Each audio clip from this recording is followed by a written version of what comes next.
I don't really think it's affecting our community. I think what's affecting our community is pride. Pride. When we tell our kids uh we want the best, are we showing them what the best look like? Are we just telling them? Uh every kid ain't going to college. Back in the 60s and the 70s, there were more black owned businesses, small businesses, than there are now. So what we've taught our kids is you're going to be a great basketball player, a great football player. But guess what? There's some great guys that can do AC work. There's some great guys that can do plumbing work. There's some great guys that can do electrical work. And if you look, I would say in the last 20 years, those men who were in those fields having companies of their own, they retiring. But guess who they can pass it on to? Not their sons, not their sons, not their nephews, not their grandkids, because they don't want nothing that says hard work brings a reward. They want something easy, something quick, because what our lifestyle has said, the poison is the television, because the television is saying, look how quick he got it. Go on YouTube. You get 1 million followers. They're going to pay you. What if you don't get 1 million followers? You know, we find an easy way. And when kids, the prison system, when you look at the prison system, everything they have you do in prison, you can do outside with nobody telling you when to do it, how to do it, where to do it. But you want to go through the prison system to be told you could be an electrician, to be told you could be a plumber. And you won't, when you there, you become so systematic to the point where when you get out, you don't want that freedom. You don't. You know, there's more men that was driving trucks. You know, you can be your own sole proprietor. You like to drive. Why you won't become a truck driver? Oh, I don't want to do that. Why? So anything where we're saying, hey, look at all of these revenues. These guys never went to school. They making six figures. They went to high school. They like to travel. They can travel the country. We don't prepare our kids, and I think that is one of our biggest downfalls, because again, everybody ain't going to college. And those that are going to college, they're stuck with student loans. They stuck with, how you going to survive? Even if you start a family, you still owe student loans. And some of the student loans is more than what you're bringing in. But the push, go to school, go to school. So I think we just have to get back to what really had us propel in the first place. And that's connecting with other strong individuals that are trying to send a message. Enough's enough. And it's not a home run. It's let's get the first base. Let's just get the first base. And then from first base, let's see how we're going to get the second base. See, we trying to hit a home run every time, just like the dunk contest.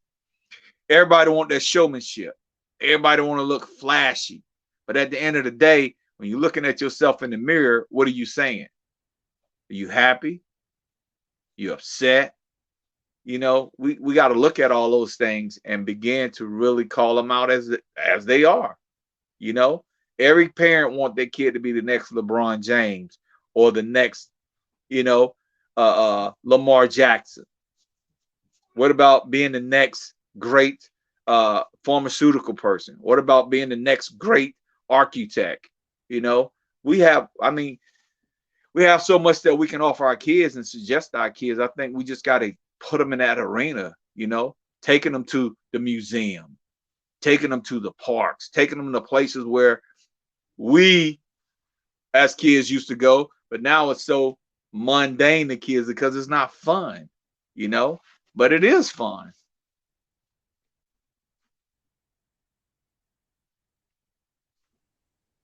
Yeah, true indeed. Because I don't have children, but I know sometimes I be thinking like, okay, I got 4 kids. You gonna be an astronaut. You gonna be a lawyer. You gonna be a plumber. You gonna be an electrician.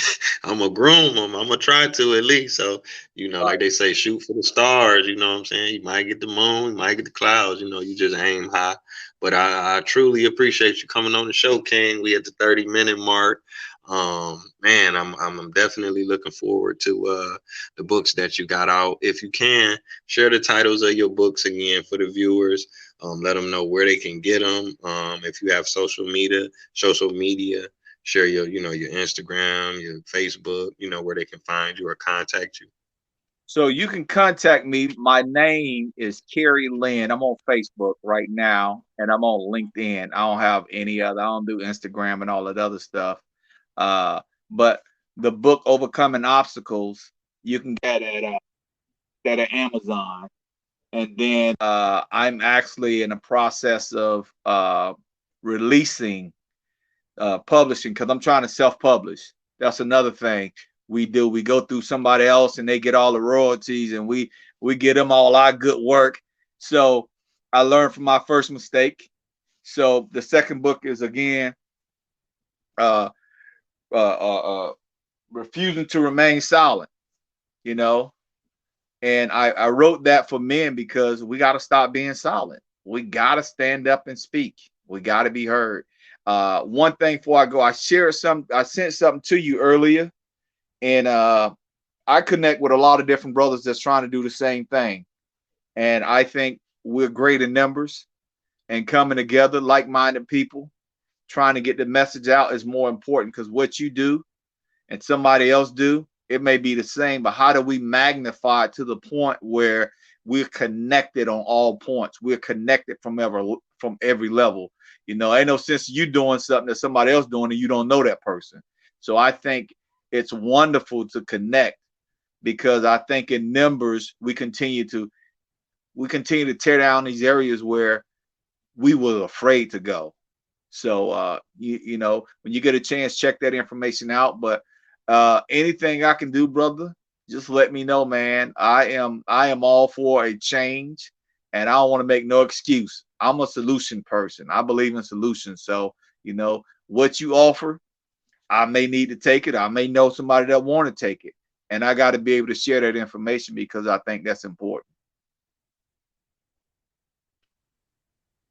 Oh yeah, most definitely. I'm glad I connected with you, and I'm definitely open to connecting with any and everybody right now. In terms of the mental health for Black men, if they already doing it, or they already got a platform, or if they can come join my platform, or they can come on my show, I go on their show. I'm open for that, most definitely, because like you say, the time for excuses is past, man. We gotta just focus on solutions and executing. One brother I'd say I would love for you to have on your show because he does some different stuff. His Hmm. name is Rima Karama. I don't know if I ever sent you his name, but he does a What's lot. Yarima Karama. Okay, send me his information. I'll reach out to him definitely. He does a lot of stuff like you, brother. And Okay. I sit with him at least once a month. But I think sitting Mhm. down, just hearing his platform and seeing some of the stuff, man, you would be blown away to find out somebody is really on the ground doing what we Mhm. talk, because Okay. we got to call it out, man. And don't be afraid to call it Mhm. out because people don't want to hear it because they know it's the truth. That's one thing I Mhm. learned in life. They know it's the truth.